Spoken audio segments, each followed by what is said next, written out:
And there's a lot of disruptive technologies that are making the app industry itself almost non-viable. You have a lot of free apps. Yesterday on BBC, all the Ivy League universities are coming together to provide online education. You don't even have to pay to go to Harvard. You can get free online education, which is great for the user.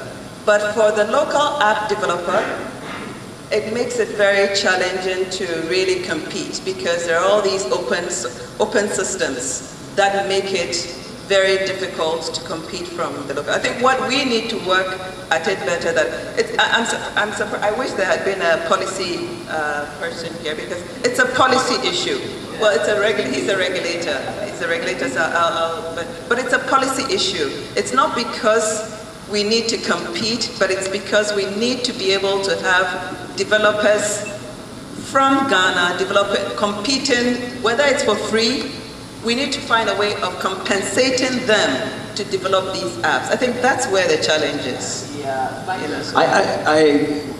really want to comment on this. I think what is important with this local versus international thing is to see that. Again, Roy were commenting on the Angry Bird thing, and I think it's the same thing here. If we want to have local African apps and Ghanaian apps to develop, we need to start international. The whole thing about the platforms with Android and Apple is that you can actually reach people all around the world, and I think the experience. Again, I take the example from Sweden, where a lot of really small companies have started, very much addressing a market. Angry Birds was a Finnish company addressing the whole market, a whole worldwide market. And I think it needs to start there. So I think, again, looking at Ghana only in the first phase might be wrong. We should look at whole Africa to see what kind of apps could actually be developed to meet all demands in Africa or even the whole world, and then continue to see what has happened again in other markets is that, okay, if apps is the thing, maybe I can ask a company that wants to have a local app addressing the local needs, they will have to pay for it to develop the app. So it's a B2B model as well. Thanks, Magnus. I think actually the Ghana-India Kofi Annan Center of Excellence in ICT has done a lot of training in East and Southern and even Nigeria on open source business models. And I can see that maybe we need to bring in some policymakers to discuss the open source business models, because launching a free app is a surefire way, if it's a good app, to making a whole lot of money. I have never paid a cent for Angry Birds. I only play the free version. All right, so Albert, what do you want to say about this? Well, I think a lot has been said about being able to support the Ghanaian developer in terms of... Are you in favor of the Mozilla OS? Do you think it's going to help? Yeah, I think I believe in, well, as a regulator, but the second name for regulation is basically competition. So long as there's competition, I think it's going to bring some benefits. Now, there are situations where they may be destructive for the short term, but in the long run, I think if you look at various models around the world, what you find is that competition is good. And so we support that. Any hope? Where do you see, what do we need to do to tweak to make it easier for e-commerce to work in Ghana, to actually get a real payments platform working? What do we need to do? Well, actually, let me mention that we at the NCA, we've been in collaboration with the Bank of Ghana, looking at mobile money business. And with the operators as well. And there's a lot of work that is going on. Two things that were identified was interoperability. That's the first thing. Second, awareness. Awareness is not really there yet. And so part of the recommendation that we put together, and as I said, in collaboration with the ministry, with the Bank of Ghana, is to look at these two areas and see how those deficiencies can be taken care of. So we are in collaboration with them. We are doing things behind the scenes. Hopefully we can get a push necessary to be able to provide or have the mobile market business become as commonplace as we have voice phone right now.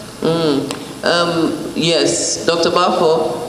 Yeah, I just want to make a quick point on the payment system. We just finished a conference on mobile payment. We did a small research with university in the US, and we brought in market women, about 50 of them. Very interesting conference to have, academia and the market women together. And there were a few issues. I think one of the critical issues which Abra brought is the trust, whether the people who want to use the system really trust the system or not. So the infrastructure is a different story, but you can put the infrastructure down, but the people may not trust putting 10 cedis of their hard-earned currency in a system that they don't know where it's going. Yeah. So that training is critical. That is what came out of our conference. And I think as regulators and maybe the policymakers, we need to make sure that we educate people more so they can understand how the system works. Even in the United States, for instance, where PayPal has now become one of the key payment systems, still people don't trust it. Yeah, and also we are banned from using it if we're in Ghana. A Ghanaian developer has to do a whole lot of workarounds before they can get to use PayPal for their commercial business. And if I can make a point to the regulators, I think we are at such a disadvantage when it comes to using different apps. I know my student cannot download some courseware because they're in Ghana. You get this little sign here that says, this app doesn't work in the country you live in. Yeah, all the time. Yeah, and I think we need to begin to look into that. That is why we love open source. Kofi, do you want to comment? I mean, if you could give him the mic. You wanted to make a comment, Albert. I Albert. just want to say that's actually a different issue. Issues coming Yes. from some of the yes. Illegal activity and put them in. Yeah, but So what is happening is that basically they look at the IP address and then they just kick you out. Yeah, but we Basically, all know that statistically, the US is still the greatest source of scams. This is documented, it's public domain. The US dominates. I think it was followed by the UK and then our Chinese brothers. And Africa, as usual, is not even in the top 3. Nigerians are now coming after, but then they are not banning themselves. They are using the platforms. Ghana is number 8. Number 8. Well, at least we are in the top 10. We are trying, but the bottom line is on these issues of security, it is more to do with how much money they believe they can make in your markets.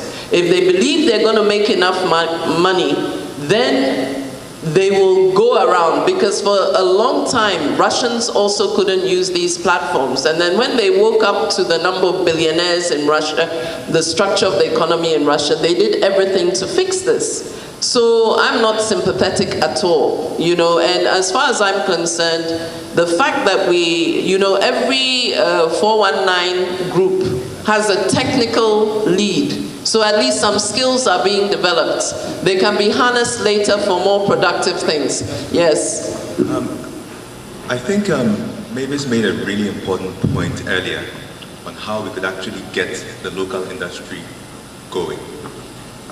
Every registered mobile line user in Ghana is KYC compliant because the process of SIM registration gathered enough detail to allow you to hold 50 cedis or more in money stored value.